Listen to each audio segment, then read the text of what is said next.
and through senior financing, obtain adequate cash to take advantage of worthwhile growth opportunities. Each investor must decide in relation to his own needs how much, if any, money to put into corporations with such abnormal growth factors that no dividends whatsoever are justified. What is most important, however, is that stocks are not bought in companies where the dividend payout is so emphasized that it restricts realizable growth. This brings us to what is probably the most important but least discussed aspect of dividends. This is regularity or dependability. The wise investor will plan his affairs. He will look ahead to what he can or cannot do with his income. He may not care about immediately increasing income, but he will want assurance against the decreased income and unexpected disruption of his plans that this can cause. Furthermore, he will want to make his own decisions between companies which should plow back a great part or all of their earnings and those that may grow at a good but slower rate and need to plow back a smaller proportion. For these reasons, those who set wise policies on stockholder relations and those who enjoy the high price-earnings ratios for their shares, which such policies help bring about, usually avoid the muddled thinking that typifies so many corporate treasurers and financial vice presidents. They set a dividend policy and will not change it. They will let stockholders know what this policy is. They may substantially change the dividend but seldom the policy. This policy will be based on the percentage of earnings that should be retained in the business for maximum growth. For younger and rapidly growing companies, it may be that no dividends at all will be paid for so many years. Then when assets have been brought to the point where the depreciation flow back is greater, from 25 to 40% of profits will be paid out to stockholders. For older companies, this payout ratio will vary from company to company. However, in no case will the rough percentages govern the exact amount paid out. This would make each year's dividend different from that of the year before. This is just what stockholders do not want, since it makes impossible independent long-range planning on their part. What they desire is a set amount approximating these percentages and paid out regularly, quarterly, semi-annually, or annually, as the case may be. As earnings grow, the amount will occasionally be increased to bring the payout up to the former percentage. This, however, will only be done when funds are otherwise available for taking advantage of all the good opportunities for growth that the management is uncovering, and b. there is every reason to believe that this new regular rate can be maintained from this time on, after allowing for all reasonable probabilities of a subsequent downturn in the business or the appearance of additional opportunities for growth. The management whose dividend policies win the widest approval among discerning investors are those who hold that a dividend should be raised with the greatest caution and only when there is great probability that it can be maintained. Similarly, only in the gravest of emergencies should such dividends be lowered. It is surprising how many corporate financial officers will approve the paying of one-shot extra dividends.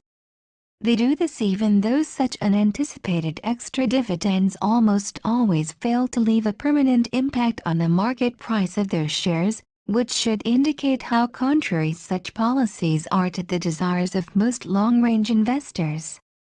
No matter how wise or foolish a dividend policy may be, a corporation can usually in time get an investor following which likes the particular policy, provided that the corporation follows the policy consistently. Many stockholders, whether it is to their best interests or not, still like a high rate of return. Others like a low rate. Others like none at all. Some like a very low rate combined with a small regular annual stock dividend. Others do not want this stock dividend, preferring the low rate by itself. If a management selects one of these policies in line with its natural needs, It usually builds up a stockholder group which likes and comes to expect the continuation of such a policy. A wise management wishing to obtain investment prestige for its stock will respect that desire for continuity. There is perhaps a close parallel between setting policy in regard to dividends and setting policy on opening a restaurant. A good restaurant man might build up a splendid business with a high-priced venture. He might also build up a splendid business with an attractive place selling the best possible meals at the lowest possible prices. Or he could make a success of Hungarian, Chinese, or Italian cuisine. Each would attract a following. People would come there expecting a certain kind of meal. However, with all his skill, he could not possibly build up a clientele if one day he served the costliest meals, the next day low-priced ones, and then without warning served nothing but exotic dishes. The corporation that keeps shifting its dividend policies becomes as unsuccessful in attracting a permanent shareholder following. Its shares do not make the best long-range investments. As long as dividend policy is consistent, so that investors can plan ahead with some assurance, this whole matter of dividends is a far less important part of the investment picture than might be judged from the endless arguments frequently heard about the relative desirability of this dividend policy or that. The large groups in the financial community that would dispute this view fail to explain the number of stocks that have offered no prospect of anything but below average yield for years ahead, yet which have done so well for their owners. Several examples of such stocks have already been mentioned. Another typical investment of this type is Romantos. This stock first became publicly available in 1949. When a group of investment bankers purchased a large block held by the Eileen property custodian and reoffered it publicly. The public offering price was $41.25 at that time. The stock was paying only $1.00 in dividends, supplemented by stock dividends. Many investors felt that in view of the low yield the stock was unattractive for conservative investment. Since this date, however, the company has continued to pay stock dividends, has raised the cash dividend at frequent intervals although the yield has remained very low, and the stocks has sold at well over 400. The original owner of Romantos has received stock dividends of 4% each year from 1949 through 1955, and 3% in 1956, so his capital gain has been well over tenfold. Actually, dividend considerations should be given the least, not the most, weight by those desiring to select outstanding stocks. Perhaps the most peculiar aspect of this much-discussed subject of dividends is that those giving them the least consideration usually end up getting the best dividend return. Worthy of repetition here is that over a span of 5 to 10 years, the best dividend results will come not from the high-yield stocks but from those with the relatively low yield. So profitable are the results of the ventures opened up by exceptional managements that while they still continue the policy of paying out a low proportion of current earnings, the actual number of dollars paid out progressively exceed what could have been obtained from high-yield shares. Why shouldn't this logical and natural trend continue in the future? 5 don'ts for investors. 1. Don't buy into promotional companies. Close to the very heart of successful investing is finding companies which are developing new products and processes or exploiting new markets. Companies that have just started or are about to be started are frequently attempting to do just this. Many of them are formed to develop a colorful new invention. Many are started to participate in industries, such as electronics, in which there is great growth potential. Another large group is formed to discover mineral or other natural wealth, a field where the rewards for success can be outstanding. For these reasons, Young companies not yet earning a profit on their operations may at first glance appear to be of investment value. There is another argument which frequently increases interest. This is that by buying now when the first shares are offered to the public, there is a chance to get in on the ground floor. The successful company is now selling at several times the price at which it was originally offered. Therefore, why wait and have somebody else make all this money? Instead, why not use the same methods of inquiry and judgment in finding the outstanding new enterprise now being promoted as can be used in finding the outstanding established corporation?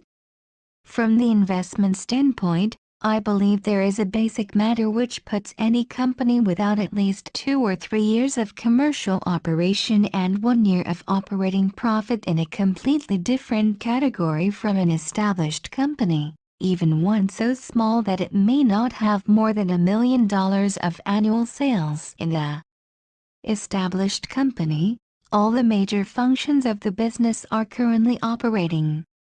The investor can observe the company's production, sales, cost accounting, management teamwork, and all the other aspects of its operations. Perhaps even more important, he can obtain the opinion of other qualified observers who are in a position to observe regularly some or all of these points of relative strength or weakness in the company under consideration. In contrast, when a company is still in the promotional stage, all an investor or anyone else can do is look at a blueprint and guess what the problems and the strong points may be. This is a much more difficult thing to do. It allows a much greater probability of error in the conclusions reached. Actually, it is so difficult to do that no matter how skillful the investor, it makes it impossible to obtain even a fraction of the batting average for selecting outstanding companies that can be attained if judgment is confined to established operations. All too often, young promotional companies are dominated by 1 or 2 individuals who have great talent for certain phases of business procedure but are lacking in other equally essential talents. They may be superb salesmen but lack other types of business ability. More often they are inventors or production men, totally unaware that even the best products need skillful marketing as well as manufacture. The investor is seldom in a position to convince such individuals of the skills missing in themselves or their young organizations.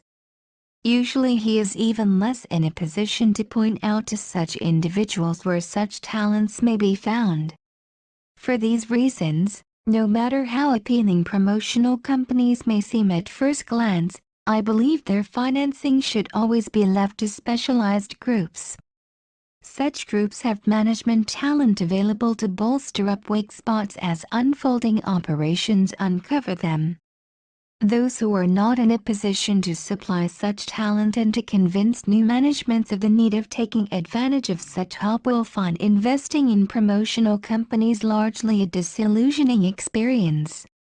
There are enough spectacular opportunities among established companies that ordinary individual investors should make it a rule never to buy into a promotional enterprise, no matter how attractive it may appear to be. 2. Don't ignore a good stock just because it is traded over the counter. The attractiveness of unlisted stocks versus those listed on a stock exchange is closely related to the marketability of one group as against the other. Everyone should recognize the importance of marketability. Normally, most if not all buying should be confined to stocks which can be sold should a reason, either financial or personal, arise for such selling. However, some confusion seems to exist in the minds of investors as to what gives adequate protection in this regard and what does not. This in turn gives rise to even more confusion concerning the desirability of those stocks not listed on any exchange. Such stocks are commonly called over-the-counter stocks. The reason for this confusion lies in basic changes that have come over common stock buying in the last quarter century. changes that make the markets of the 1950s very different even from those as recent as the never-to-be-forgotten 1920s. During most of the 1920s and in all of the period before that, the stockbroker had as customers a relatively small number of rather rich men. Most buying was done in large blocks, frequently in multiples of thousands of shares. The motive was usually to sell out to someone else at a higher price. Gambling rather than investment was the order of the day. Buying on margin, that is, with borrowed funds, was then the accepted method of operation. Today a very large percentage of all buying is on a cash basis. Many things have happened to change these colorful markets of the past. High income and inheritance tax rates are one. A more important influence is a tendency toward a leveling of incomes that continues year after year in every section of the United States. The very rich and the very poor each year grows smaller in number. Each year the middle groups grow larger. This has produced a steady shrinkage of big stock buyers, and an even greater growth of small stock buyers. Along with them has come a tremendous growth in another class of stock buyer, the institutional buyer. The investment trust, the pension and profit-sharing trusts, even to some degree the trust departments of the great banks do not represent a few big buyers. Rather they are a few professional managers entrusted with handling the collective savings of innumerable small buyers. Partly as a result of all this, and partly as a cause helping to bring it about, basic changes have come in our laws and institutions as they affect the stock market. The Securities and Exchange Commission has been created to prevent the type of manipulation and pull operation that spurred on the rampant stock market gambling of the past. Rules are in force limiting margin buying to a fraction of what was formerly considered customary. But most important of all, as already discussed in an earlier chapter, the corporation of today is a very different thing from what it used to be. For the reasons already explained, today's corporation is designed to be far more suitable as an investment medium for those desiring long-range growth than as a vehicle for in-and-out trading. All this has profoundly changed the marketplace. It undoubtedly represents tremendous improvement, however, at the expense of marketability. The liquidity of the average stocks has decreased rather than increased. In spite of breathtaking economic growth and a seemingly endless procession of stock splits, the volume of trading on the New York Stock Exchange has declined. For the smaller exchanges it has almost vanished. The gambler, the in-and-out buyer, and even the sucker trying to outguess the pool manipulator were not conducive to a healthy economy. They did, however, help provide a ready market. I do not want to get involved in semantics.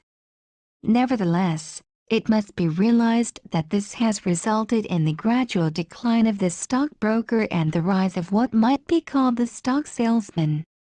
So far as stocks are concerned, the broker works in an auction market. He takes an order from someone who has already decided on his investment course. He matches this order with an order he or some other broker has received to sell. This process is not overly time-consuming. If the orders received are for a large rather than small number of shares, the broker can operate on a very small commission for each share handled and still end the year with a handsome profit. Contrast him with the salesman, who must go through the far more time-consuming routine of persuading the customer on the course of action to be taken. There are only a given number of hours in the day. Therefore, to make a profit commensurate with that of a broker, he must charge a higher commission for his services.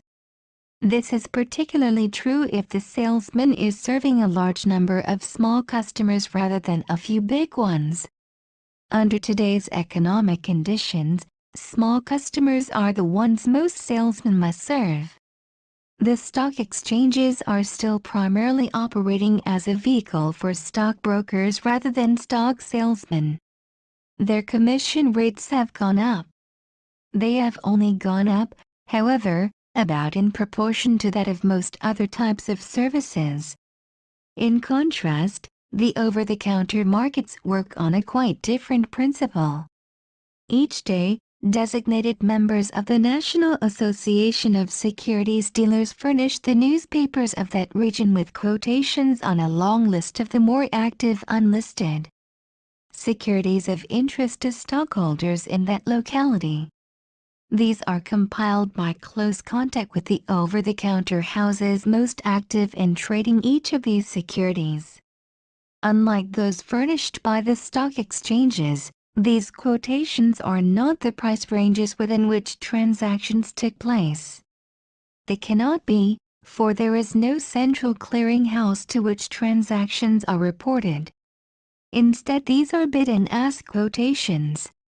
Such quotations supposedly give the highest price at which any of the interested financial houses will bid for each of these shares and the lowest offering price at which they will sell them. Close checking will nearly always show that the reported quotations on the bid or buy side are closely in line with what could be attained for shares at the moment the quotation was furnished. The sales or ask side is usually higher than the bid by an amount several times greater than the equivalent stock exchange commission for shares selling at the same price. This difference is calculated to enable the over-the-counter house to buy at the bid price, pay its salesman an appropriate commission for the time spent in selling the security, and still leave a reasonable profit after allowing for general overhead. On the other hand, if a customer, particularly a large customer, approaches the same financial house with a bid to buy the stock so that no salesman's commission is involved, he can usually buy it at the bid price plus just about the equivalent of the stock exchange commission. As one over-the-counter dealer expressed it, we have one market on the buy side. On the selling side we have two.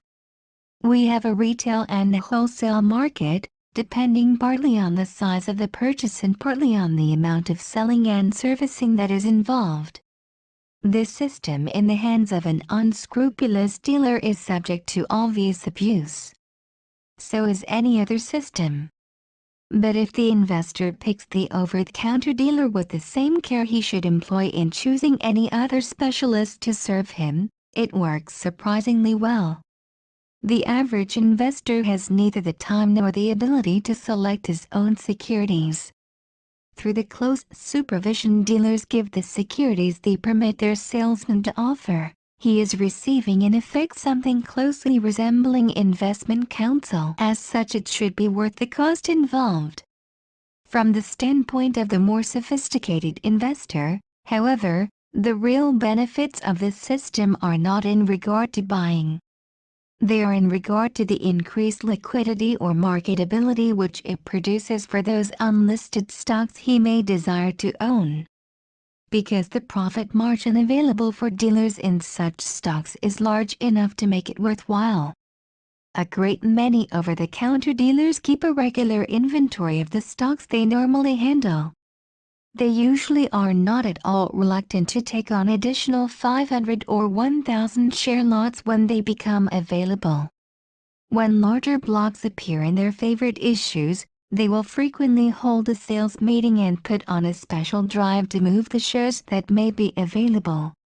Normally they will ask a special selling commission of a point or so for doing this. However, all this means that if an over-the-counter stock is regularly dealt in by two or more high-grade over-the-counter dealers, it usually has a sufficient degree of marketability to take care of the needs of most investors. Depending on the amount offered, a special selling commission may or may not be required to move a large block.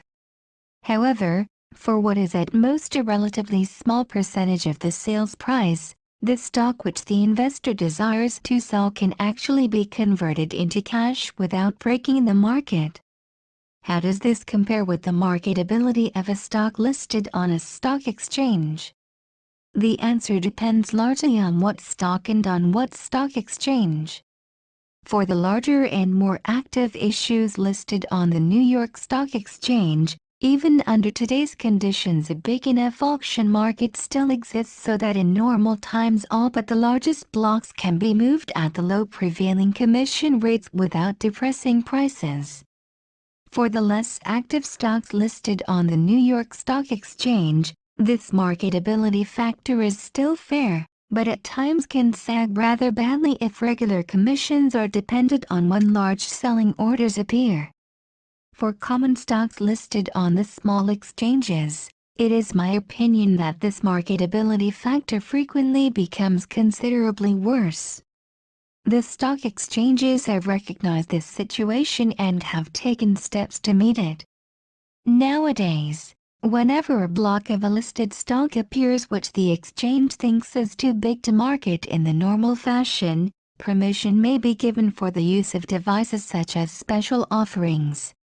This simply means that the offering is made known to all members, who are given a predetermined larger commission for selling these shares.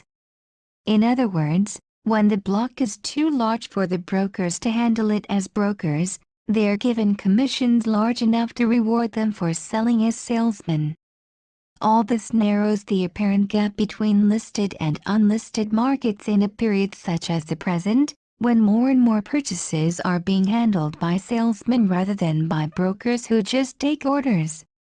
It does not mean that from the standpoint of marketability a well-known, actively traded stock on the New York Stock Exchange has no advantage over the better over-the-counter stocks. It does mean that the better of these over-the-counter stocks are frequently more liquid than the shares of many of the companies listed on the American Stock Exchange and the various regional stock exchanges. I imagine those connected with the smaller stock exchanges would sincerely disagree with the statement. Nevertheless, I believe an unprejudiced study of the facts would show it to be true. It is why a number of the more progressive of smaller and medium-sized companies have in recent years refused to list their stocks on the smaller exchanges. Instead, they have chosen the over-the-counter markets until their companies reach a size that would warrant big board, that is, New York Stock Exchange, listing. In short, so far as over-the-counter securities are concerned, the rules for the investor are not too different from those for listed securities. First, be very sure that you have picked the right security. Then be sure you have selected an able and conscientious broker. If an investor is on sound ground in both these respects, he need have no fear of purchasing stock just because it is traded over the counter rather than on an exchange. 3. Don't buy a stock just because you like the tone of its annual report. Investors are not always careful to analyze just what has caused them to buy one stock rather than another. If they did, they might be surprised how often they were influenced by the wording and format of the general comments in a company's annual report to stockholders. This tone of the annual report may reflect the management's philosophies, policies, or goals with as much accuracy as the audited financial statement should reflect the dollars and cents results for the period involved. The annual report may also, however, reflect little more than the skill of the company's public relations department in creating an impression about the company in the public mind. There is no way of telling whether the president has actually written the remarks in an annual report, or whether a public relations officer has written them for his signature. Attractive photographs and nicely colored charts do not necessarily reflect a close-knit and able management team working in harmony and with enthusiasm. Allowing the general wording and tone of an annual report to influence a decision to purchase a common stock is much like buying a product because of an appealing advertisement on a billboard. The product may be just as attractive as the advertisement. It also may not be. For a low-priced product, it may be quite sensible to buy in this way, to find out how attractive the purchase really is. With a common stock, however, few of us are rich enough to afford impulse buying. It is well to remember that annual reports nowadays are generally designed to build up stockholder goodwill. It is important to go beyond them to the underlying facts. Like any other sales tool, they are prone to put a corporation's best foot forward. They seldom present balanced and complete discussions of the real problems and difficulties of the business. Often they are too optimistic. If, then, an investor should not let a favorable reaction to the tone of an annual report overly influence his subsequent action, how about the opposite? Should he let an unfavorable reaction influence him? Usually not, for again it is like trying to appraise the contents of a box by the wrapping paper on the outside. There is one important exception to this, however. This is when such reports fail to give proper information on matters of real significance to the investor. Companies which follow such policies are usually not the ones most likely to provide the background for successful investment. 4. Don't assume that the high price at which a stock may be selling in relation to earnings is necessarily an indication that further growth in those earnings has largely been already discounted in the price. There is a costly error in investment reasoning that is common enough to make it worthy of special mention. To explain it, let us take a fictitious company. We might call it the XYZ Corporation. XYZ has qualified magnificently for years in regard to our 15 points. For 3 decades there has been constant growth in both sales and profits, and also there have been enough new products under development to furnish strong indication of comparable growth in the period ahead. The excellence of the company is generally appreciated throughout the financial community. Consequently, for years XYZ stocks has sold for from 20 to 30 times current earnings. This is nearly twice as much for each dollar earned as the sales price of the average stock that has made up, say, the Dow Jones Industrial Averages. Today the stock is selling at just twice the price-earnings ratio of the Dow Jones Averages. This means that its market price is twice as high in relation to each dollar it is earning as is the average of the stocks comprising these Dow Jones Averages in relation to each dollar they are earning. The XYZ management has just issued a forecast indicating it expects to double earnings in the next 5 years. On the basis of the evidence at hand, the forecast looks valid. Whereupon a surprising number of investors jump to false conclusions. They say that since XYZ is selling twice as high as stocks in general, and since it will take 5 years for XYZ's earnings to double, the present price of XYZ stock is discounting future earnings ahead. They are sure the stock is overpriced.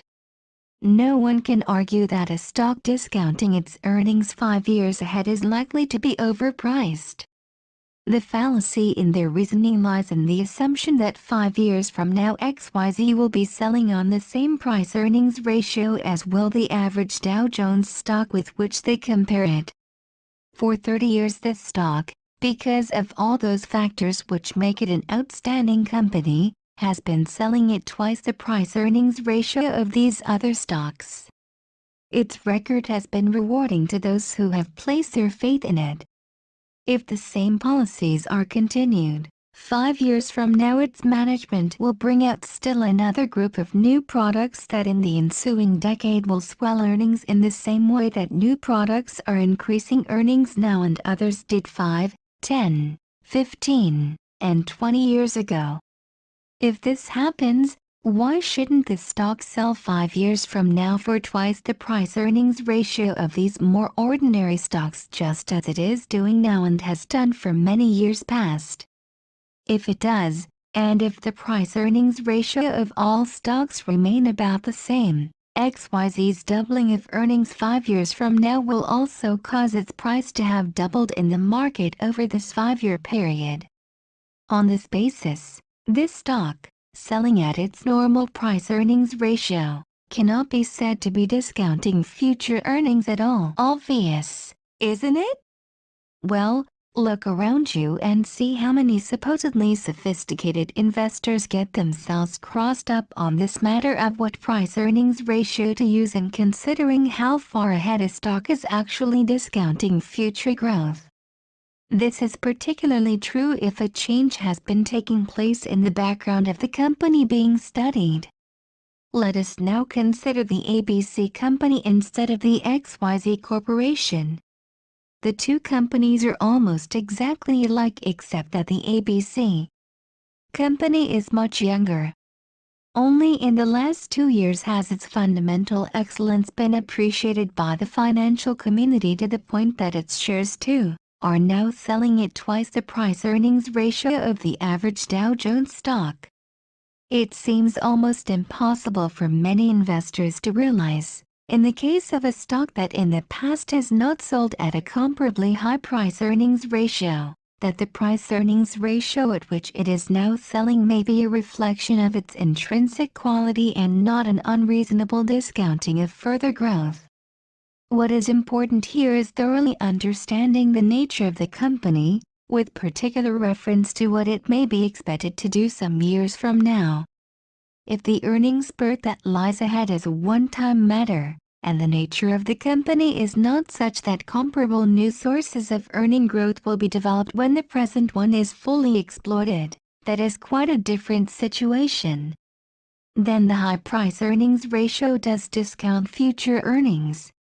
This is because, when the present spurt is over, the stock will settle back to the same selling price in relation to its earnings as run-of-the-mill shares. However, if the company is deliberately and consistently developing new sources of earning power, and if the industry is one promising to afford equal growth spurts in the future, the price-earnings ratio 5 or 10 years in the future is rather sure to be as much above that of the average stock as it is today. Stocks of this type will frequently be found to be discounting the future much less than many investors believe. This is why some of the stocks that at first glance appear highest priced may, upon analysis, be the biggest bargains. 5. Don't quibble over rates and quarters. I have used fictitious examples in attempting to make clear various other matters. This time I will use an actual example. A little over 20 years ago, a gentleman who in most respects has demonstrated a high order of investment ability wanted to buy 100 shares of a stock listed on the New York Stock Exchange. On the day he decided to buy, the stock closed at 35 1/2. On the following day it sold repeatedly at that price. But this gentleman would not pay 35 1/2. He decided he might as well save $50. He put his order in at 35. He refused to raise it. The stock never again sold at 35 today. Almost 25 years later, the stock appears to have a particularly bright future. As a result of the stock dividends and splits that have occurred in the intervening years, it is now selling at over 500. In other words, in an attempt to save $50, this investor failed to make at least $46,500.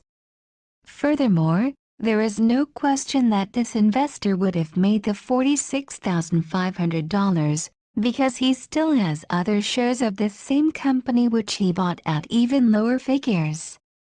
Since $46,500 is about 930 times 50, this means that our investor would have had to save his $50 930 times just to break even.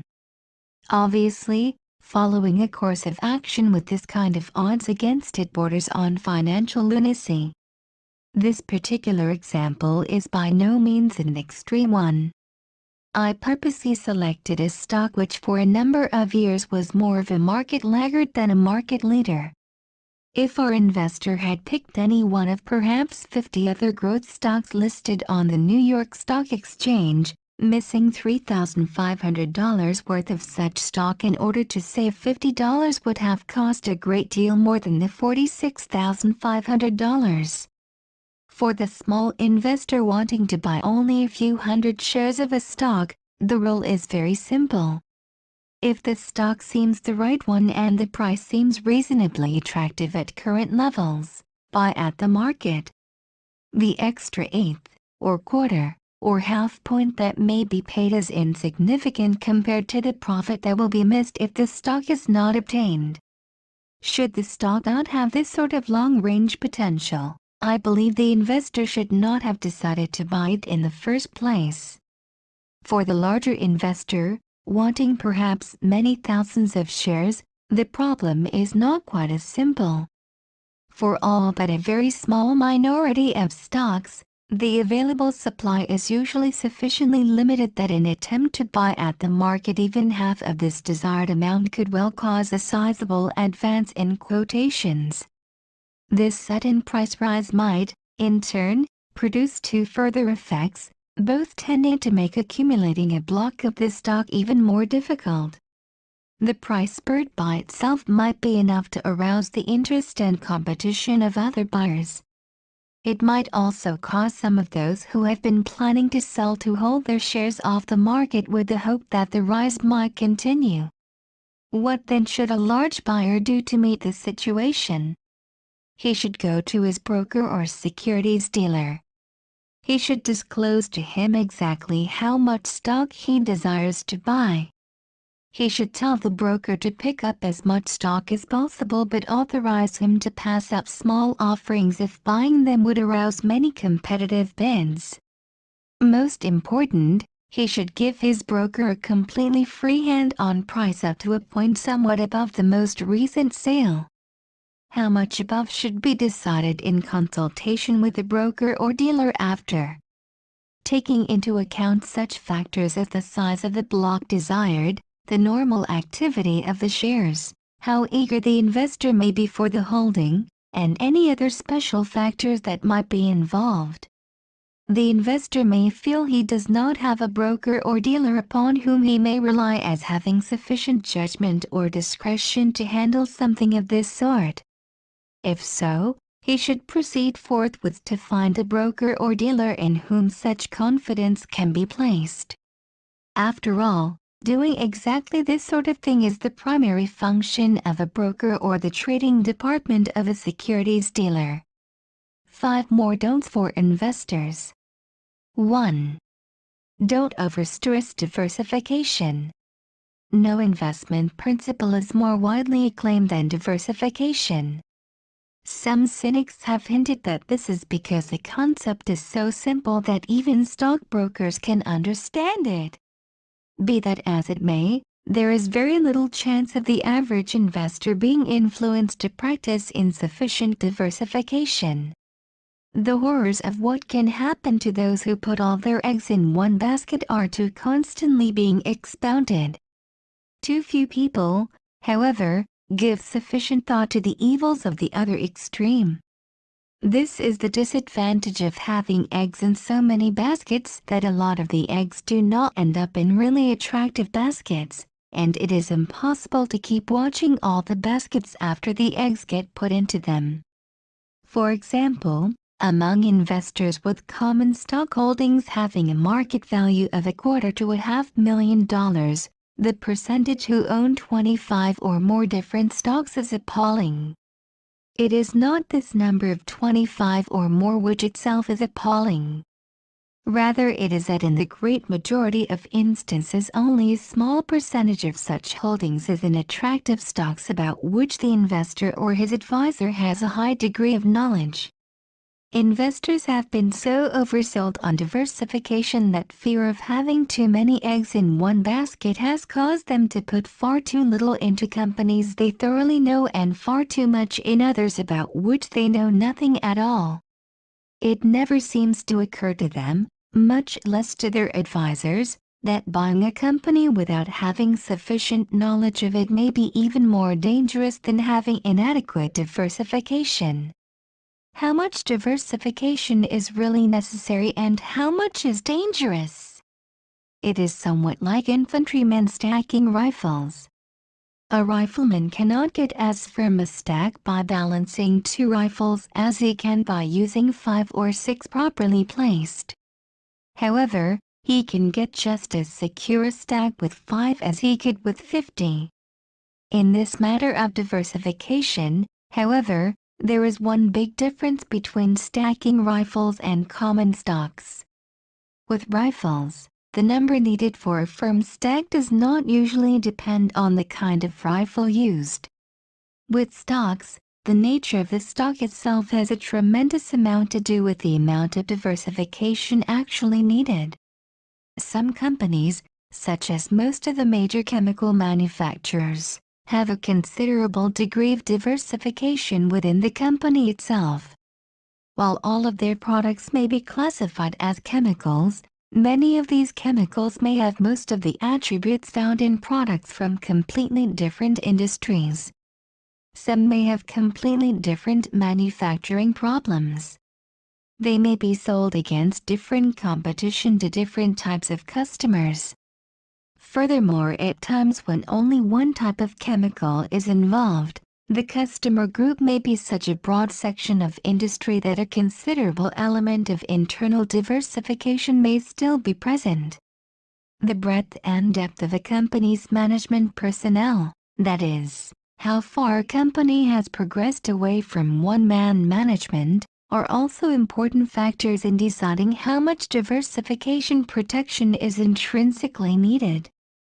Finally, holdings in highly cyclical industries, that is, those that fluctuate sharply with changes in the state of the business cycle, also inherently require being balanced by somewhat greater diversification than do shares in lines less subject to this type of intermittent fluctuation. This difference between the amount of internal diversification found in stocks makes it impossible to set down hard and fast rules as to the minimum amount of diversification the average investor requires for optimum results. The relationship between the industries involved will also be a factor. For example, an investor with 10 stocks in equal amounts, but 8 of them bank stocks, may have completely inadequate diversification. In contrast, the same investor with each of his 10 stocks in a completely different industry may have far more diversification than he really needs.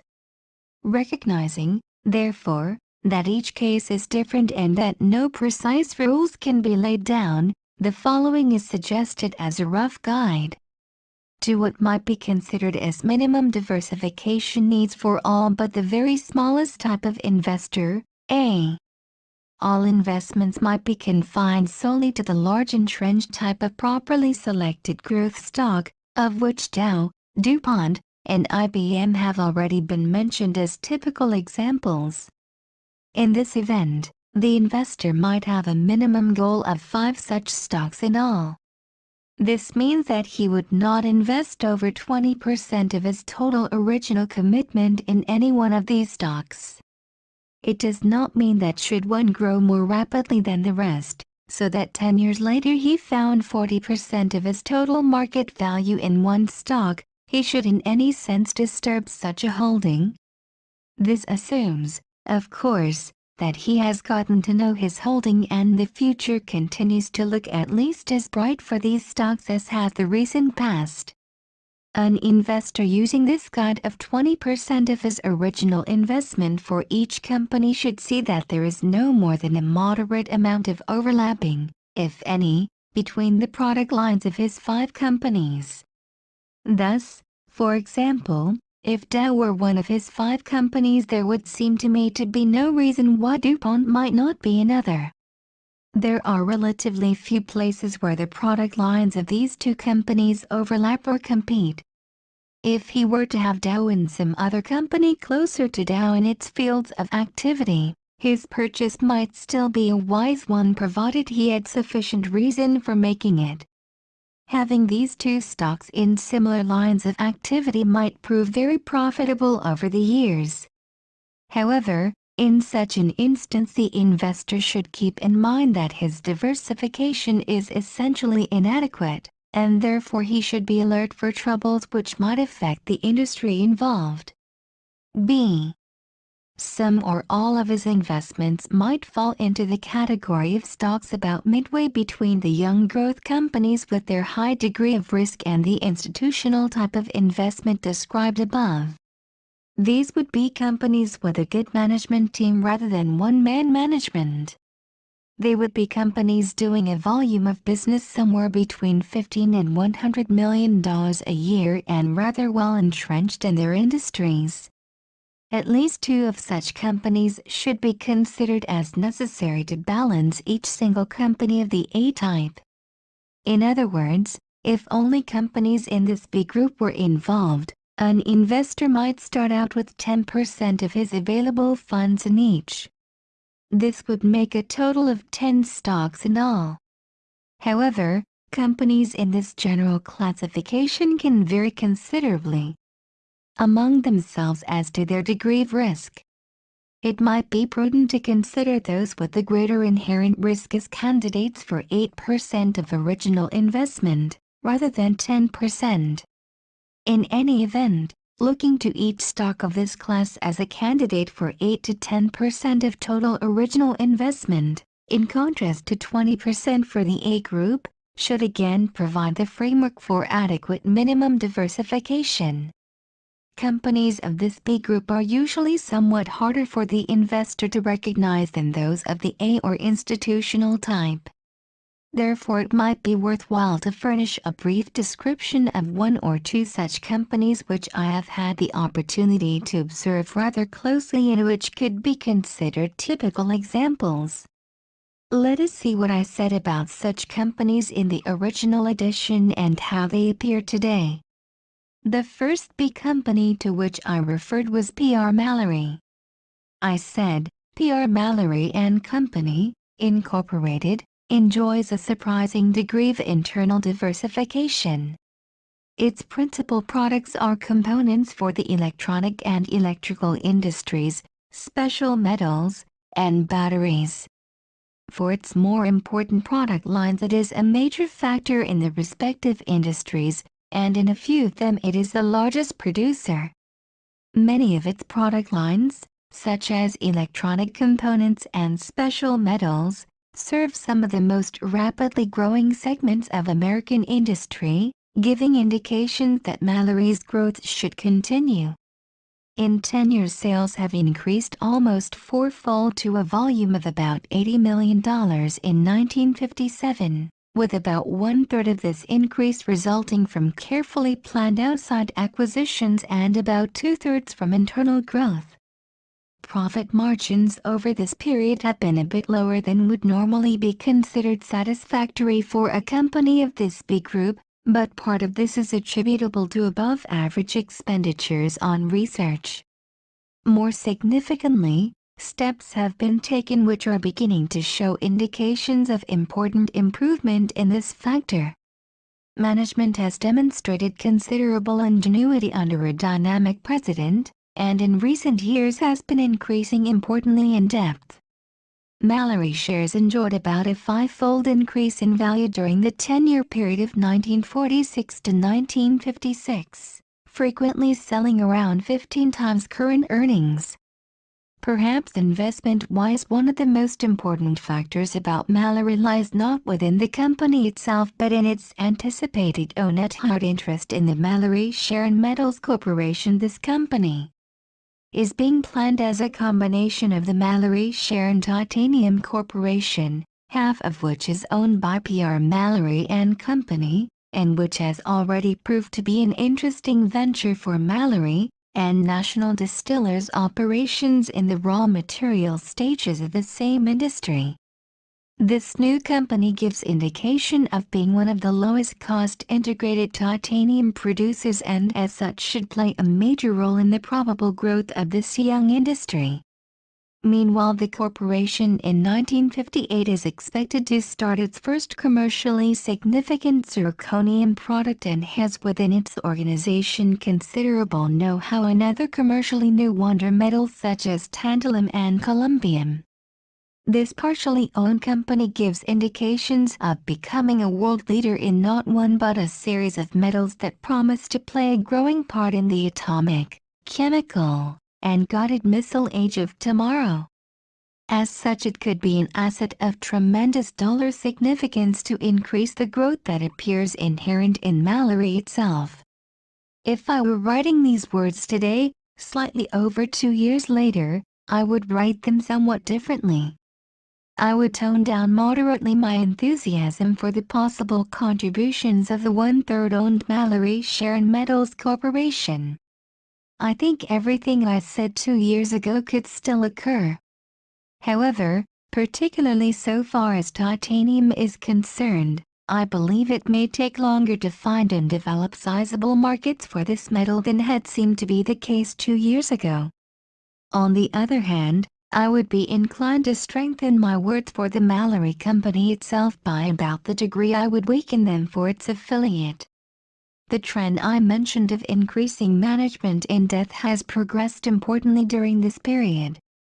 While Mallory, as a component supplier to the durable goods industry, is in a line of business that is bound to feel the ravages of any major general slide, the management showed unusual adroitness in adjusting to 1958 conditions and held earnings to $1.89 per share against the all-time peak of $2.06 the year before. Earnings came back fast in 1959 and promised to make new records for the full year somewhere around $2.75 per share.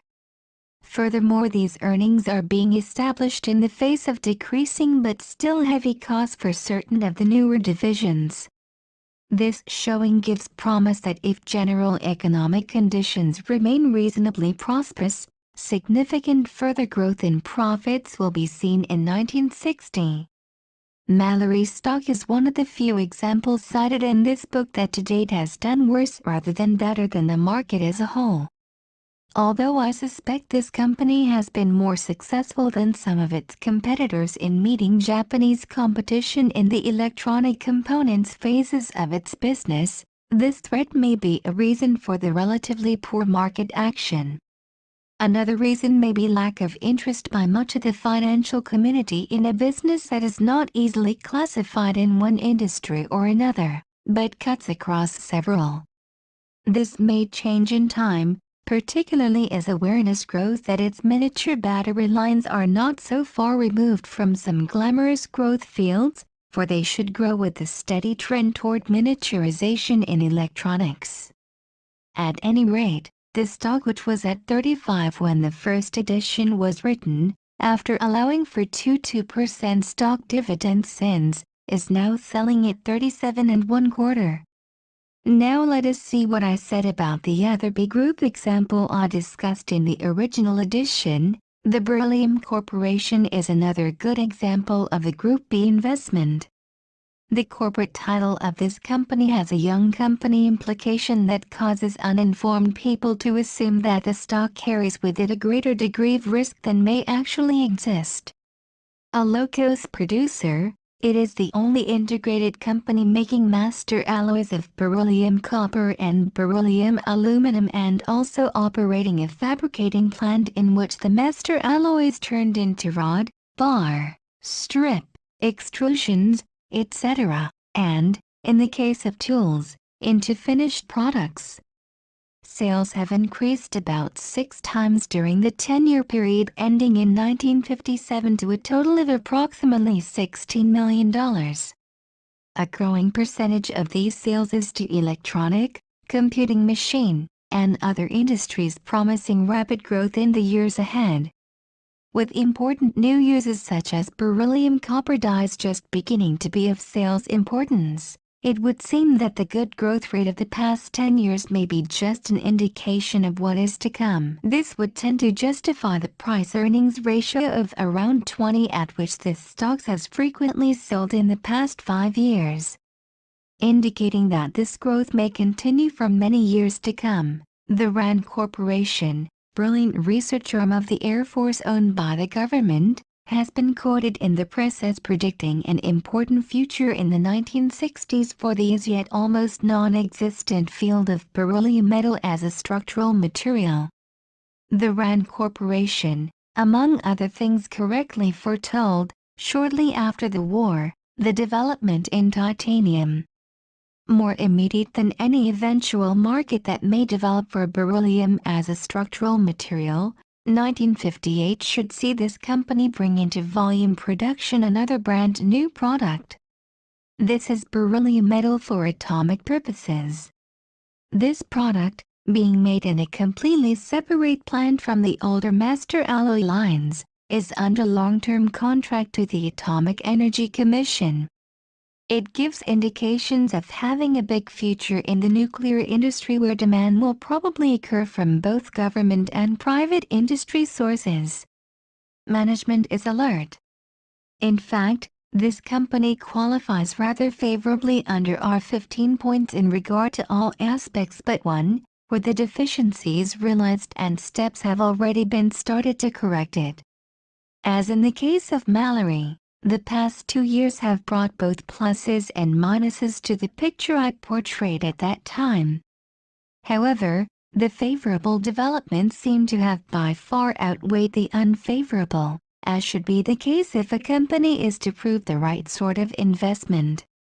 On the unfavorable side, the prospects for beryllium copper dyes, mentioned 2 years before, appear to have lost much of their luster, and the long-term growth curve of the entire alloy end of the business may be somewhat less brisk than indicated in that description.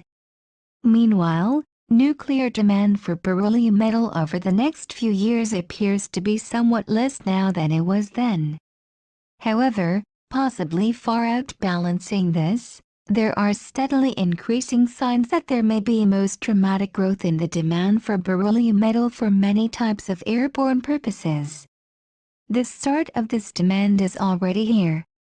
It is appearing in so many places and for so many different kinds of products that no one is safe in predicting what its limitations may be.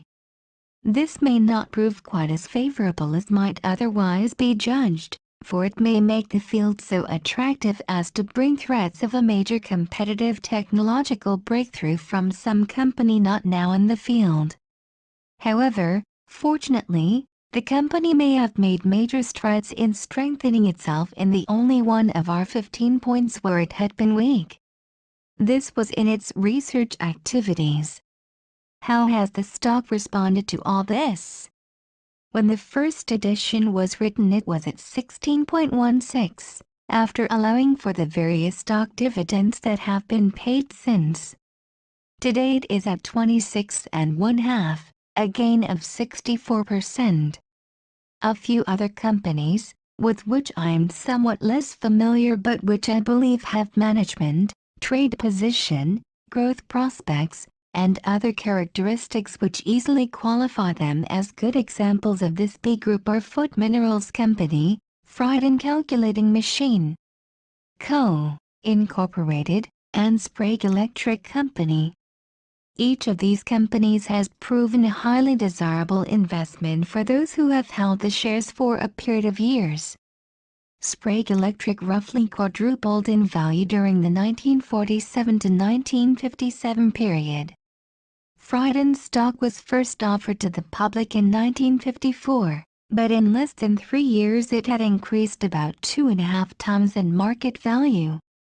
By 1957 it was selling at better than 4 times the price at which blocks of stock are believed to have changed hands privately about a year prior to this public offering. These price increases, satisfactory as they might appear to most investors, were relatively minor compared to what has happened to the shares of the Foot Minerals Company. The stock was listed on the New York Stock Exchange early in 1957. Prior to that time the stock was traded over the counter and was first available to the public in 1947. At that time the stock was selling at about $40 per share. Due to stock dividends and split-ups, the investor who purchased 100 shares at the time of the original financing in 1947 and held on now has over 2,400 shares. The stock recently sold at approximately $50. C. Finally, there are the small companies with staggering possibilities of gain for the successful, but complete or almost complete loss of investment for the unsuccessful. I have already pointed out elsewhere why I believe the amount, if any, of such securities in an investment list should vary according to the circumstances and goals of the particular investor. However, there are two good rules to follow in regard to investments of this type. One has already been mentioned. Never put any funds into them that you cannot afford to lose. The other is that larger investors should never at the time of the original investment put over 5% of available funds into any one such company. As pointed out elsewhere, one of the risks of the small investor is that he may be too small to obtain the spectacular prospects of this type of investment and still get the benefits of proper diversification.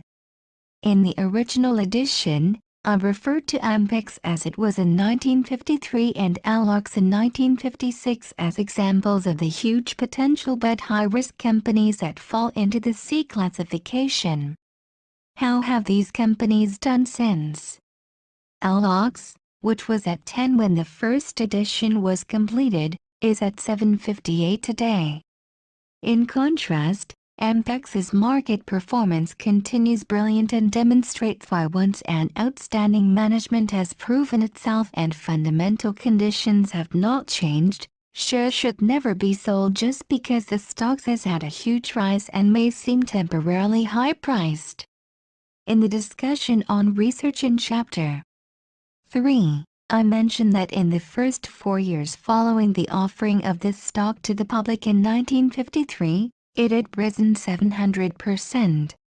When I finished the original edition, it was at 20.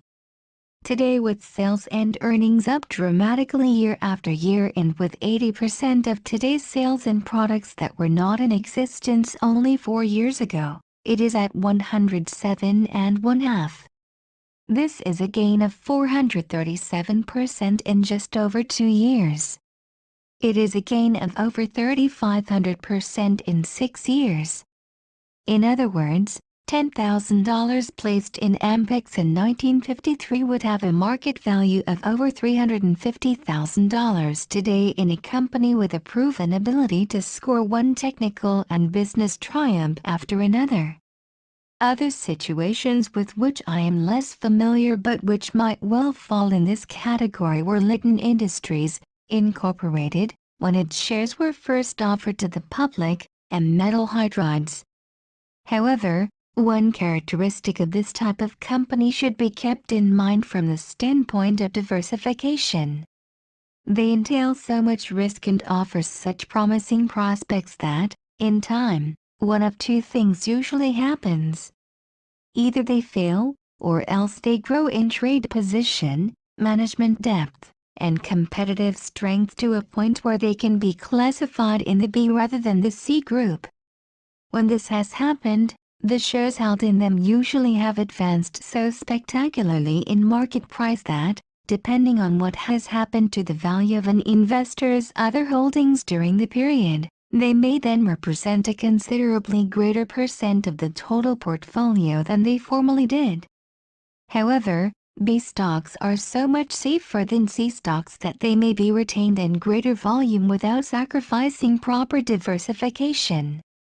Therefore, if the company has changed in this way, there is seldom reason to sell stock, at least not on the ground that the market rise has resulted in this company representing too great a percentage of total holdings. This change from a C to a B company is, for example, exactly what happened during the 1956 to 1957 period in the case of Ampex. As the company tripled in size and profits rose even faster, and as the market for its magnetic recorders and the components thereof broadened into more and more growth industries, This company grew in intrinsic strength to a point where it could be classified in the big group. It no longer carried with it the element of extreme investment risk. When this point had been reached, a considerably larger percentage of total, after allowing for the 2.5 to L stock split that has since occurred, investment might be held in Ampex without violating principles of prudent diversification. All the above percentages represent merely a minimum or prudent standard of diversification. Going below this limit is a bit like driving an automobile above normal speeds. A driver doing this may get where he wants to go sooner than he otherwise would. However, he should keep in mind that he is driving at a rate requiring extra alertness and vigilance. Forgetting this, he may not only fail to arrive at his destination more quickly, he may never get there at all. How about the other side of the coin? Is there any reason an investor should not have more diversification than something resembling the minimum amounts mentioned? There is no reason whatsoever, as long as the additional holdings are ones which appear equivalent in attractiveness to this minimum number of holdings in regard to two matters. These additional securities should be equivalent to the other holdings in regard to the degree of growth which appears attainable in relation to the risks involved. They should also be equivalent in regard to the investor's ability to keep in touch with and follow his investment, once he has made it. However, practical investors usually learn their problem is finding enough outstanding investments, rather than choosing among too many. The occasional investor who does find more such unusual companies than he really needs seldom has the time to keep in close enough touch with all additional corporations. Usually a very long list of securities is not a sign of the brilliant investor, but of one who is unsure of himself. If the investor owns stock in so many companies that he cannot keep in touch with their managements directly or indirectly, he is rather sure to end up in worse shape than if he had owned stock in too few companies. An investor should always realize that some mistakes are going to be made and that he should have sufficient diversification so that an occasional mistake will not prove crippling. However, beyond this point he should take extreme care to own not the most, but the best. In the field of common stocks, a little bit of a great many can never be more than a poor substitute for a few of the outstanding. 2. Don't be afraid of buying on a war scare. Common stocks are usually of greatest interest to people with imagination. Our imagination is staggered by the utter horror of modern war. The result is that every time the international stresses of our world produce either a war scare or an actual war, common stocks reflect it. This is a psychological phenomenon which makes little sense financially. Any decent human being becomes appalled at the slaughter and suffering caused by the mass killings of war. In today's atomic age, there is added a deep personal fear for the safety of those closest to us and for ourselves.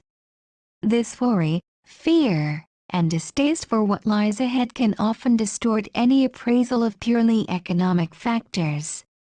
The fears of mass destruction of property, almost confiscatory higher taxes, and government interference with business dominate what thinking we try to do on financial matters. People operating in such a mental climate are inclined to overlook some even more fundamental economic influences. The results are always the same. Through the entire 20th century, with a single exception, every time major war has broken out anywhere in the world or whenever American forces have become involved in any fighting whatever, the American stock market has always plunged sharply downward. This one exception was the outbreak of World War II in September 1939. At that time, after an abortive rally on thoughts of fat war contracts to a neutral nation, the market soon was following the typical downward course, a course which some months later resembled panic as news of German victories began piling up. Nevertheless, At the conclusion of all actual fighting, regardless of whether it was World War I, World War II, or Korea, most stocks were selling at levels vastly higher than prevailed before there was any thought of war at all. Furthermore, at least 10 times in the last 22 years, news has come of other international crises which gave threat of major war. In every instance, stocks dipped sharply on the fear of war and rebounded sharply as the war scare subsided. What do investors overlook that causes them to dump stocks both on the fear of war and on the arrival of war itself, even though by the end of the war stocks have always gone much higher than lower? They forget that stock prices are quotations expressed in money. Modern war always causes governments to spend far more than they can possibly collect from their taxpayers while the war is being waged. This causes a vast increase in the amount of money, so that each individual unit of money, such as a dollar, becomes worth less than it was before. It takes lots more dollars to buy the same number of shares of stock.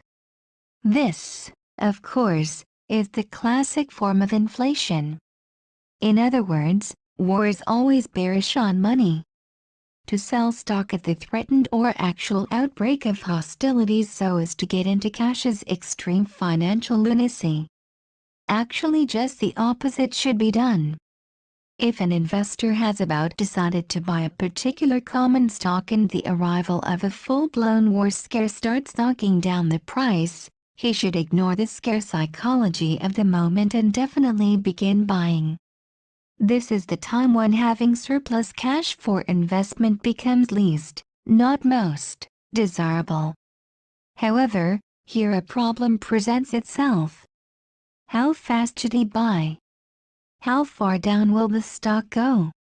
As long as the downward influence is a war scare and not war, there is no way of knowing.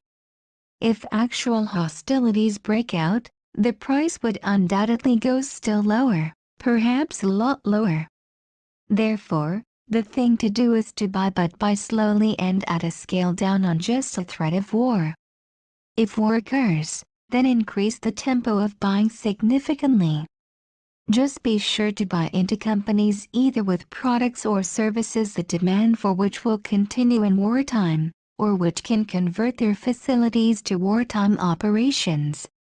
The great majority of companies can so qualify under today's conditions of total war and manufacturing flexibility. Do stocks actually become more valuable in wartime, or is it just money which declines in value? That depends on circumstances.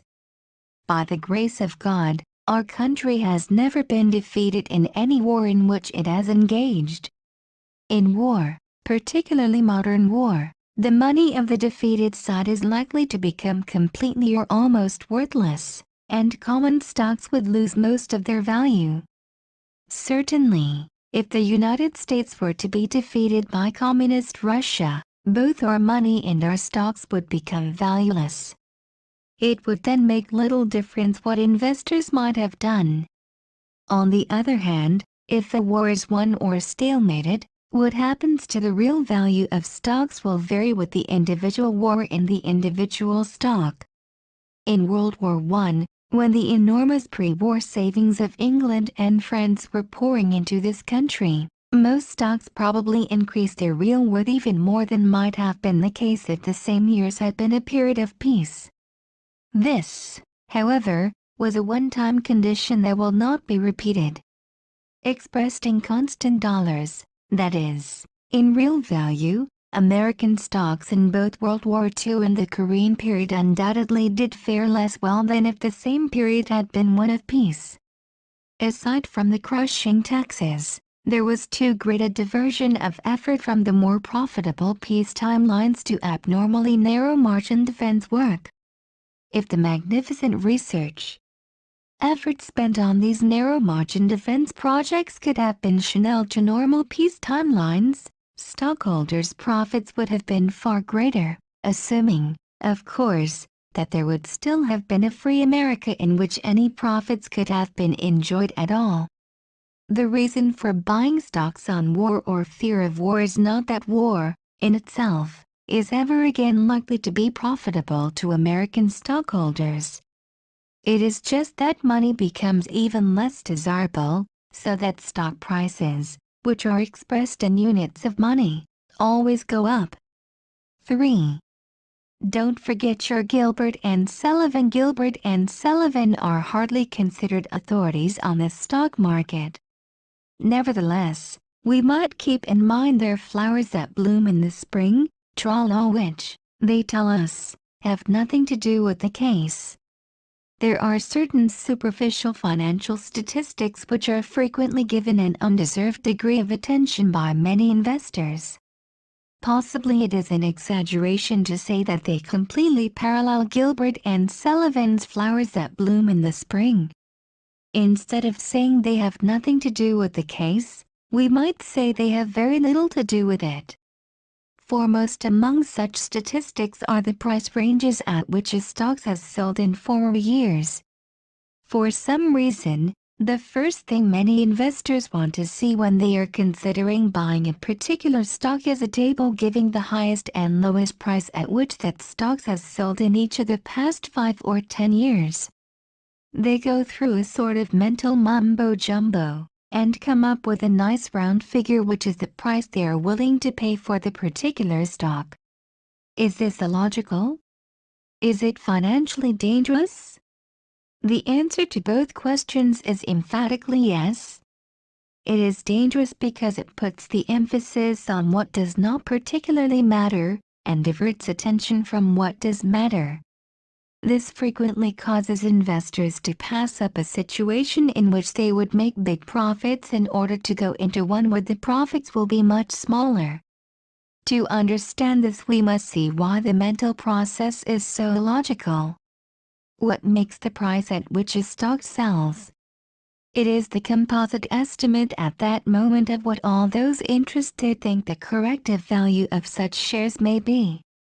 It is the composite appraisal of the outlook for this company by all potential buyers and sellers, weighted by the number of shares each buyer or seller is disposed to bid for or offer, in relation to a similar appraisal, at the same moment, of the outlook for other companies with their individual prospects.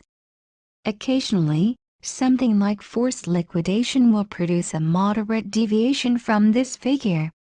This happens when a large holder presses stock on the market for reasons, such as liquidating an estate or paying off a loan, which may not be directly related to the seller's view of the real value of the shares. However, such pressures usually cause only moderate variation from the composite appraisal of the prevailing price of the shares, since bargain hunters normally step in to take advantage of the situation, which thereby adjusts itself. The point which is of real significance is that the price is based on the current appraisal of the situation. As changes in the affairs of the company become known, these appraisals become correspondingly more or less favorable. In relation to other stocks, these particular shares then move up or down. If the factors appraised were judged correctly, the stock becomes permanently more or less valuable in relation to other stocks. The shares then stay up or down. If more of these same factors continue to develop, they in turn are recognized by the financial community. The stock then goes and stays either further up or down, as the case may be. Therefore, the price at which the stock sold 4 years ago may have little or no real relationship to the price at which it sells today. The company may have developed a host of able new executives, a series of new and highly profitable products, or any number of similar desirable attributes that make the stock intrinsically worth 4 times as much in relation to the price of other stocks as it was worth 4 years ago. The company might have fallen into the hands of an inefficient management and slipped so badly in relation to competition that the only way recovery could occur would be through the raising of much new capital. This might force such a dilution of the shares that the stock today could not possibly be worth more than a quarter of the price of 4 years ago. Against this background, it can be seen why investors so frequently pass up stocks which would have brought them huge future gains, for ones where the gain is very much smaller. By giving heavy emphasis to the stock that hasn't gone up yet, they are unconsciously subscribing to the delusion that all stocks go up about the same amount and that the one that has already risen a lot will not climb further, while the one that has not yet gone up has something to it. Nothing could be further from the truth. The fact that a stock has or has not risen in the last several years is of no significance whatsoever in determining whether it should be bought now. What does matter is whether enough improvement has taken place or is likely to take place in the future to justify importantly higher prices than those now prevailing. Similarly, many investors will give heavy weight to the per-share earnings of the past 5 years in trying to decide whether a stock should be bought. To look at the per-share earnings by themselves and give the earnings of 4 or 5 years ago any significance is like trying to get useful work from an engine which is unconnected to any device to which that engine's power is supposed to be applied. Just knowing, by itself, that 4 or 5 years ago a company's per-share earnings were either 4 times or a quarter of this year's earnings has almost no significance in indicating whether a particular stock should be bought or sold. Again, what counts is knowledge of background conditions. An understanding of what probably will happen over the next several years is of overriding importance. The investor is constantly being fed a diet of reports and so-called analyses largely centered around these price figures for the past 5 years.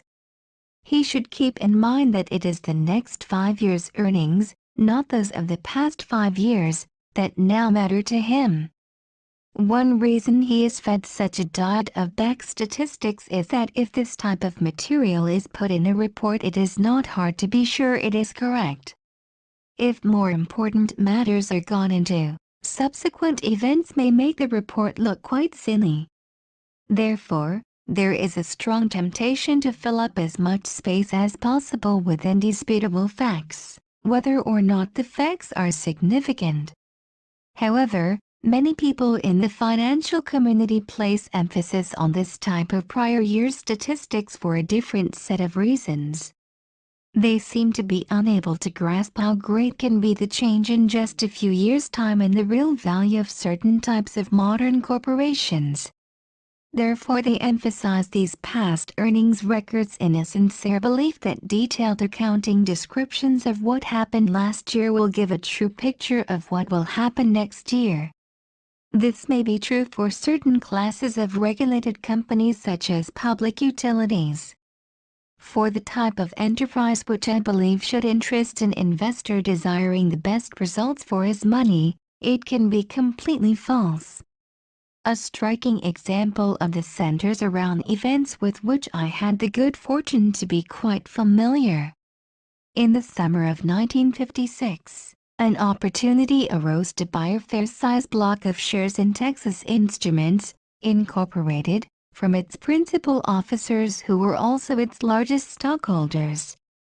Careful study of this company revealed that it rated not just well but magnificently in regard to our 15-point test. Reason for the officers to sell appeared entirely legitimate. This occurs frequently in true growth companies. Their holdings had already advanced so much that several of them had become millionaires so far as their holdings in their own company were concerned. In contrast, their other assets were relatively negligible. Therefore, particularly since they were selling but a tiny part of the shares they owned, some diversification seemed entirely in order.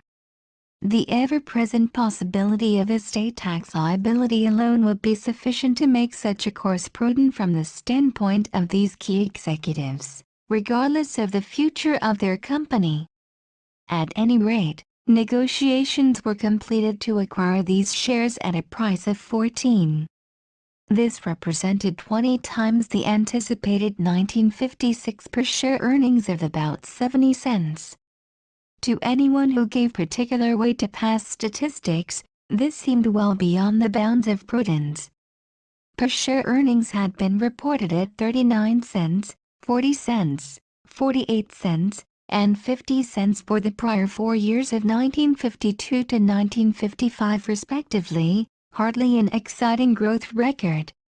Even more depressing to those who subordinate the more important factors of management and current business trends to superficial statistical comparisons, the company, through a corporate acquisition, had obtained the benefits of some loss carry-forward, which had made possible subnormal income tax charges during much of this period.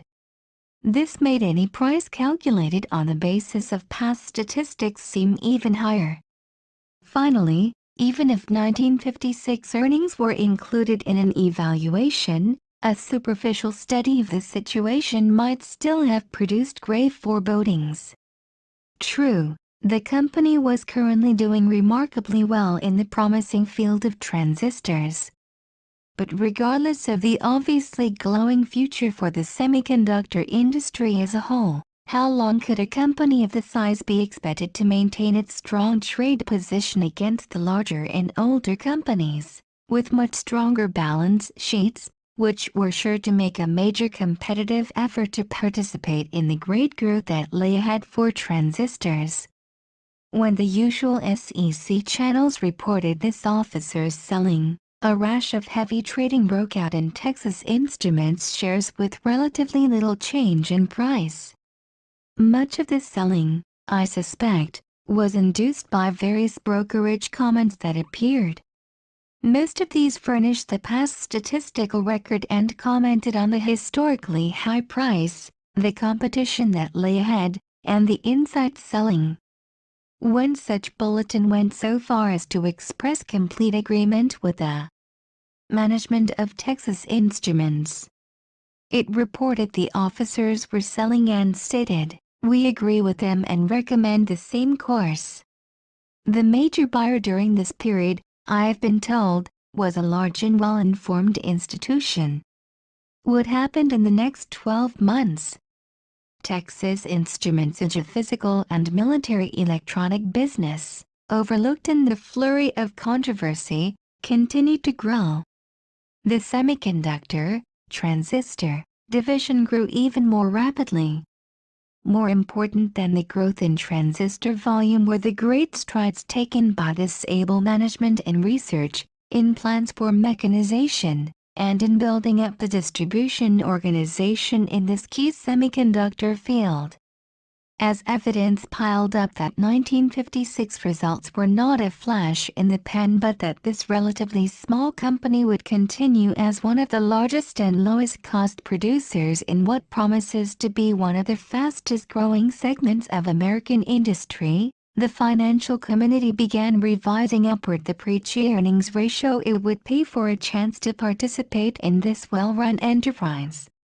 As the summer of 1957 came around and the management publicly estimated that year's per share earnings at around $1.10, the 54% growth in earnings had produced in just 12 months an approximate 100% increase in market value. In the original edition I went on to say, I suspect that if the headquarters of the principal divisions of this company were not located in Dallas and Houston, but were situated along the northern half of the Atlantic seaboard or in the Los Angeles metropolitan area, where more financial analysts and other managers of important funds could more easily learn about the company, this price-earnings ratio might have gone even higher during this period.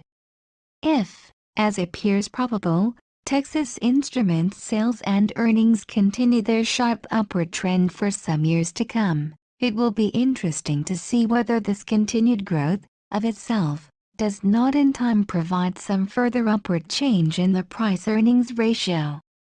If this happens, the stock would again go up at an even faster rate than the earnings are advancing, the combination which always produces the sharpest increases in share prices.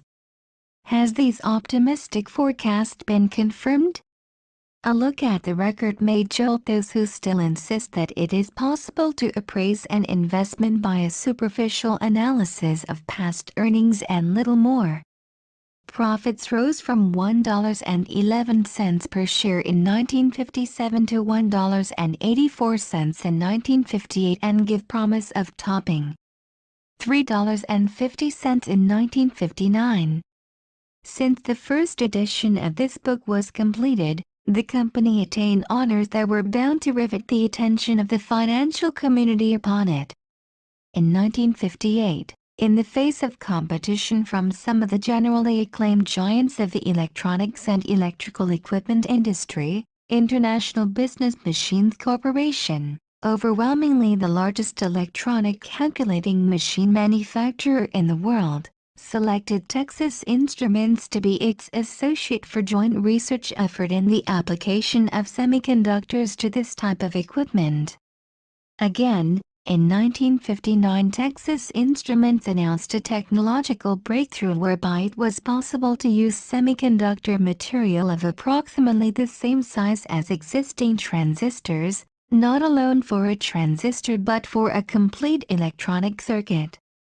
What this may bring about in the way of miniaturization almost staggers the imagination. As the company has grown, its unusually able product research and development groups have increased proportionately.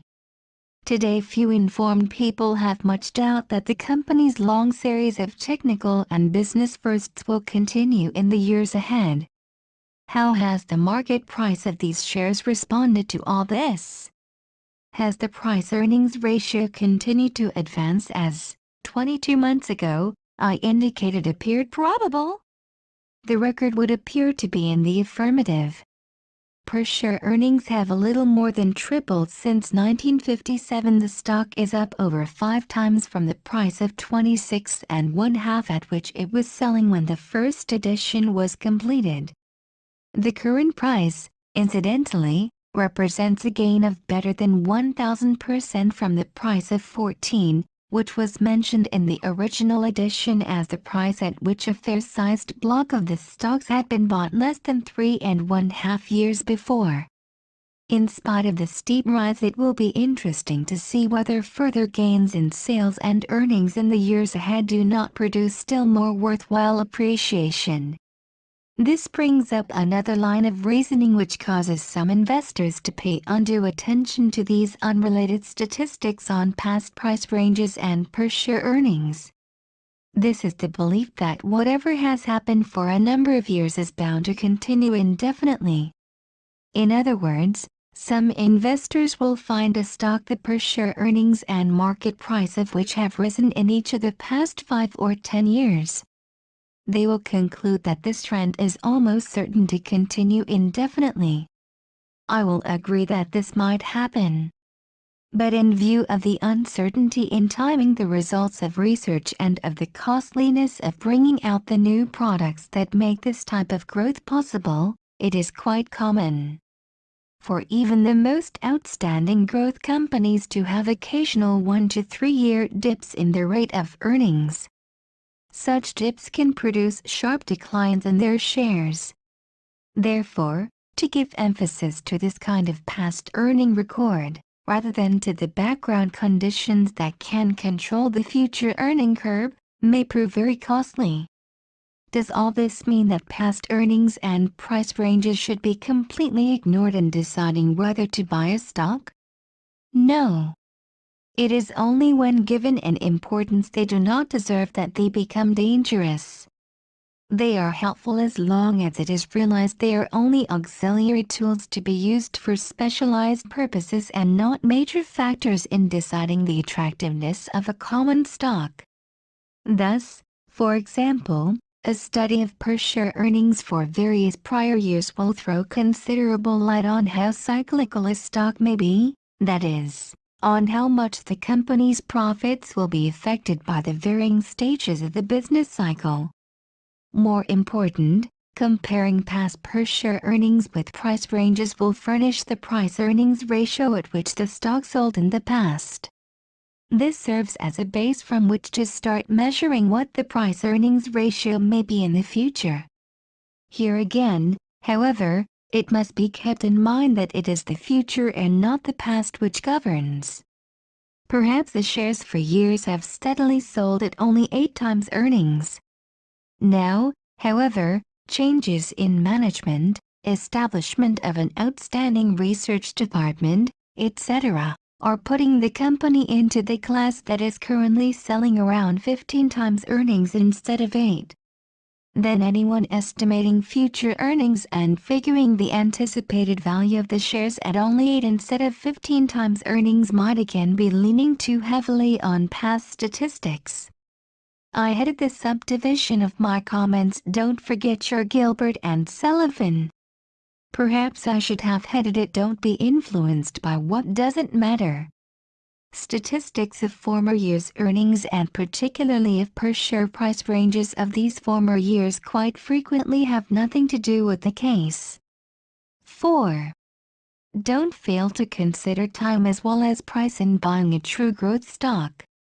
Let us consider an investment situation that occurs frequently. A company qualifies magnificently as to the standards set up under our 15 points. Furthermore, very important gains in earning power are going to appear about a year from now, due to factors about which the financial community is, as yet, completely unaware. Even more important, there are strong indications that these new sources of earnings are going to grow importantly for at least several years after that. Under normal circumstances, this stock would obviously be a buy. However, there is a factor that gives us pause.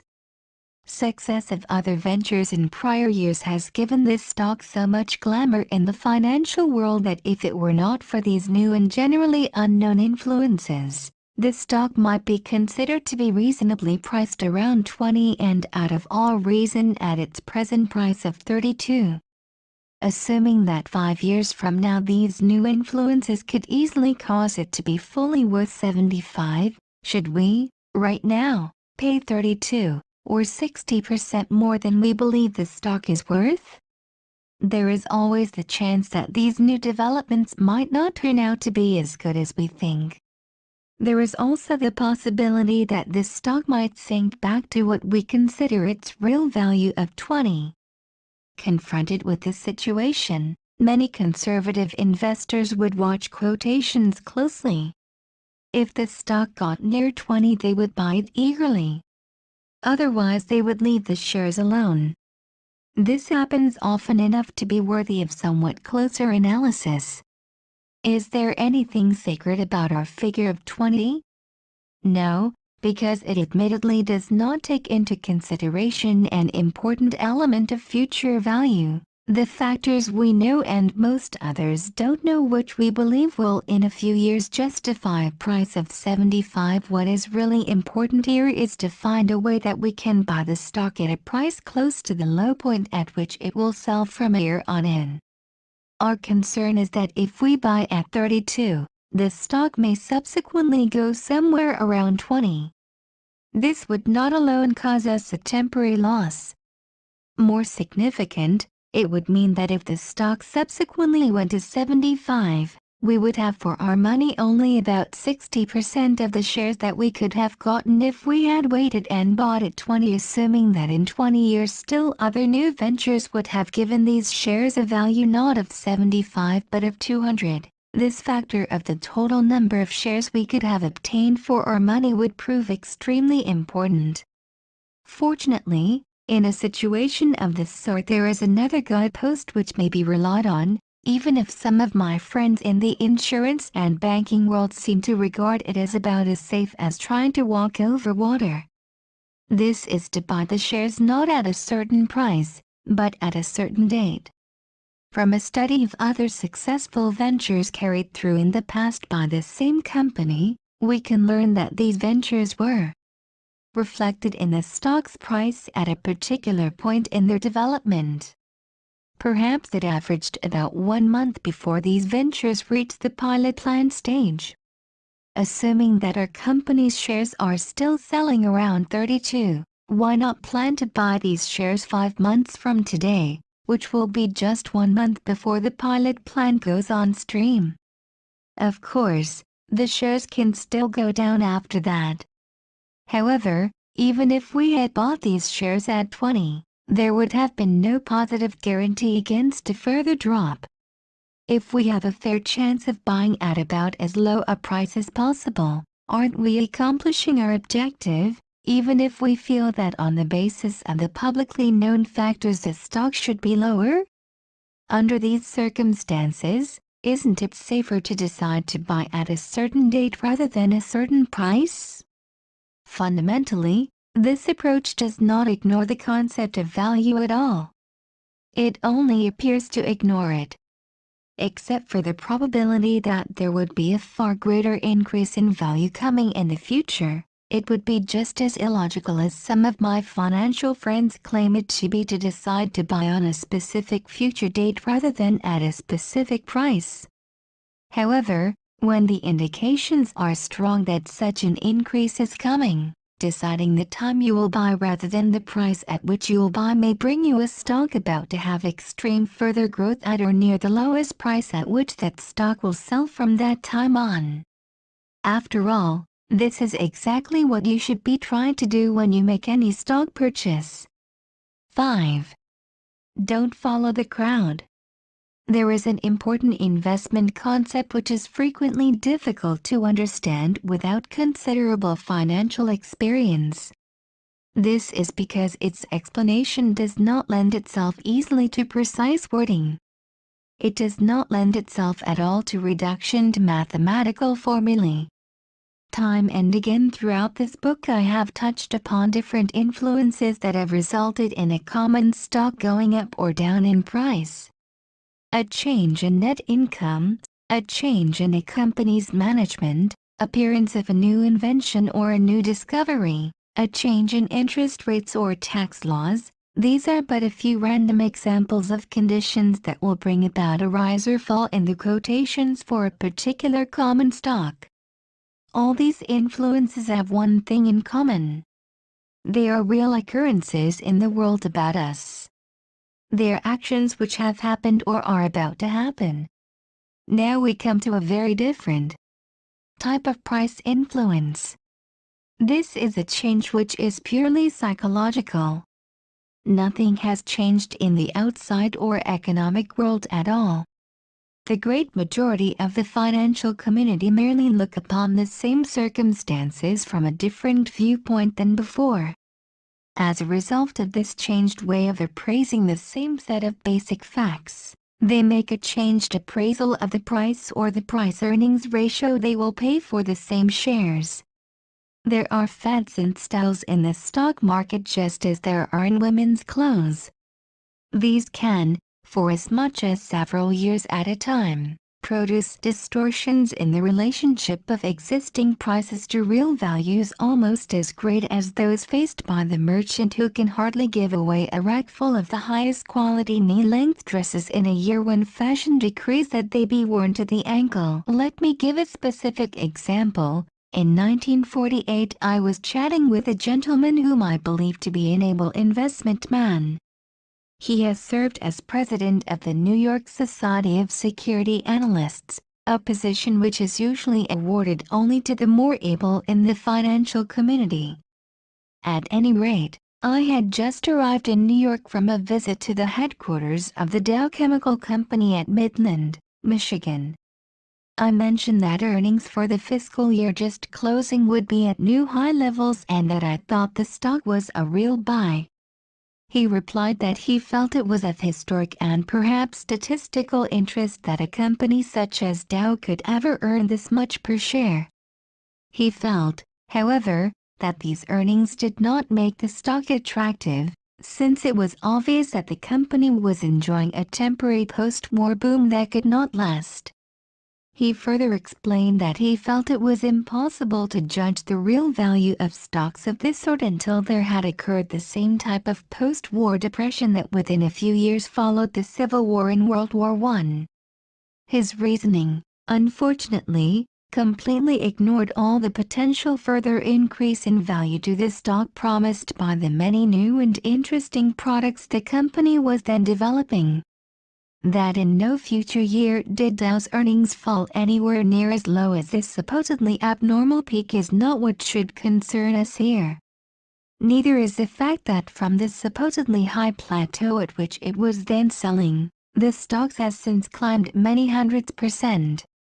Our interest should be in why this normally able investment man would take this set of facts and derive from it a quite different conclusion as to the intrinsic value of the stock than he would have derived from the same facts in some other year. The answer is that for these 3 years, from 1947 to 1949, almost the whole financial community was indulging in a mass delusion.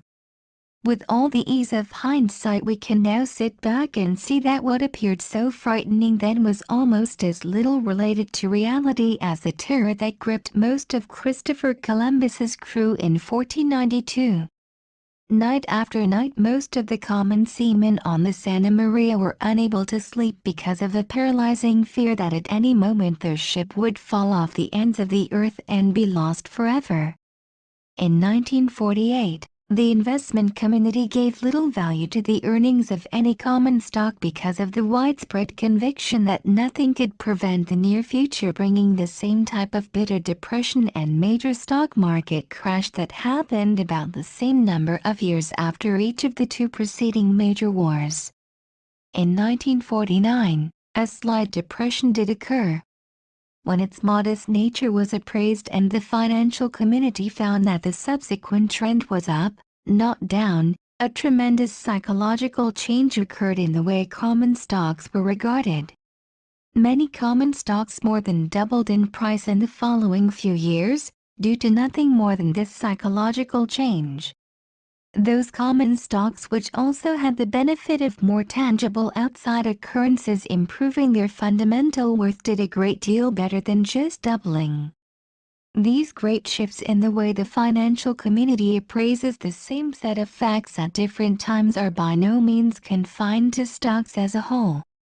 Particular industries and individual companies within those industries constantly change in financial favor, due as often to altered ways of looking at the same facts as to actual background occurrences themselves. For example, in certain periods the armament industry has been considered unattractive by the investment community. One of its most outstanding characteristics has been considered to be domination by a single customer, the government. This customer in some years goes in for heavy military procurement, and in others cuts buying way down. Therefore the industry never knows from one year to the next when it may be subject to major contract cancellations and drying up of business. To this must be added the abnormally low profit margin that customarily prevails in government work, and the tendency of the renegotiation laws to take most of what profit is made, but never correspondingly to allow for a mistake in calculations that causes a loss.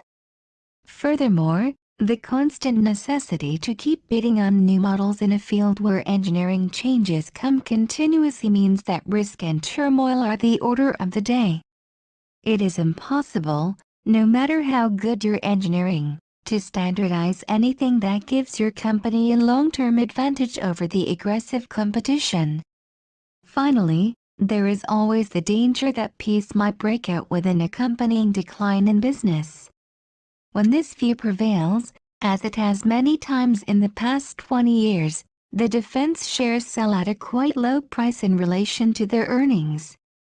However, the financial community has at times in the recent past derived other conclusions from the same set of facts. The world situation is such that the need of heavy expenditures for airborne defense equipment will be with us for years. While the total value may vary from year to year, the pace of engineering change is causing more and more expensive equipment to be needed, so that the long-range trend will be upward. This means that the happy investor in these securities will be in one of the few industries which will in no sense feel the next business depression, which sooner or later will be felt by most other industries.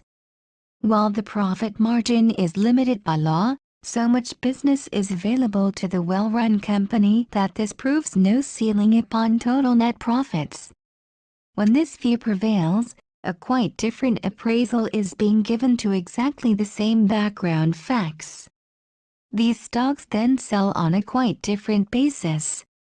Examples could be given for industry after industry, which in the past 20 years has been looked upon first one way, then another, by the financial community, with a resultant change in quoted values.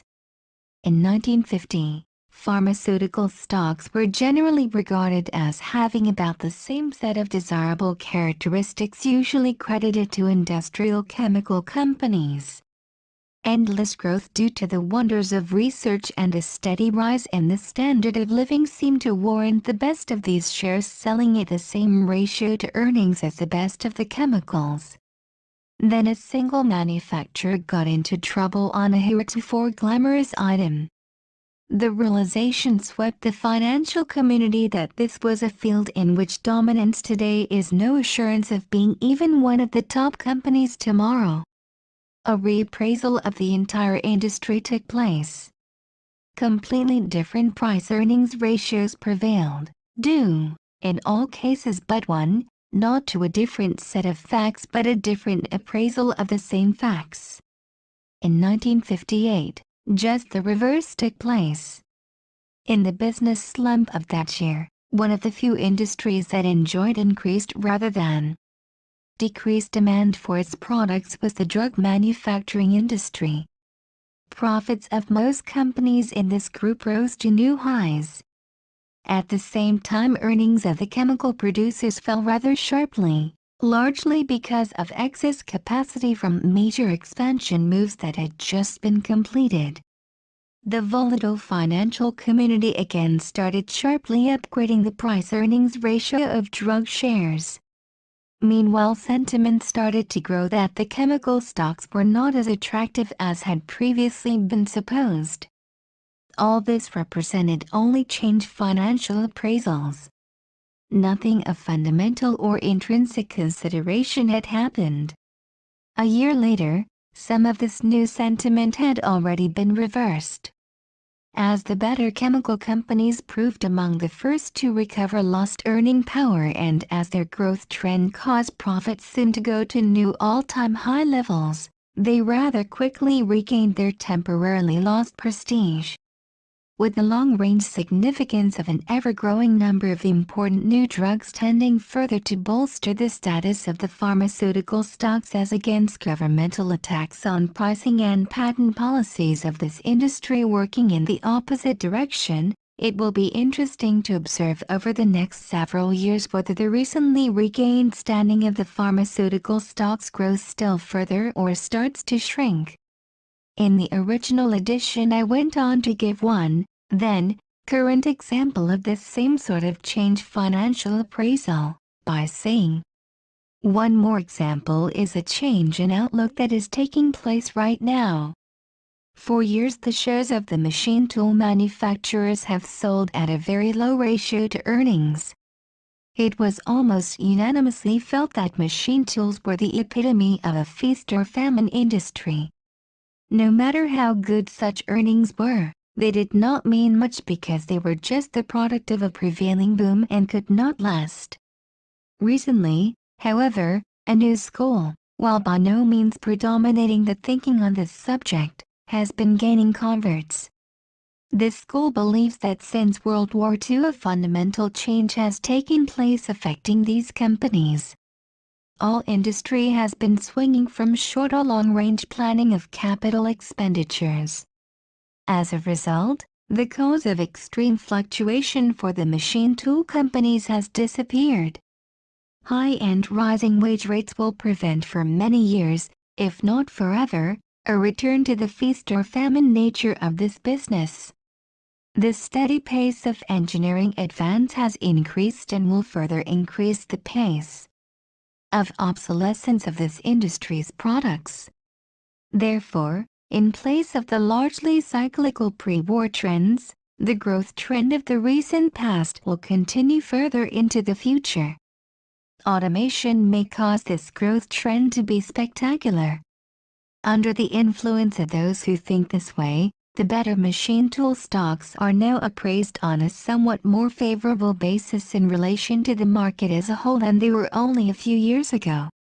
They still sell at a rather low ratio to earnings because the influence of the feast or famine idea is still strong, even if it is not as strong as it used to be. If the financial community comes more and more to accept this non-cyclical and growth outlook for machine tool stocks, their price-earnings ratio will improve more and more.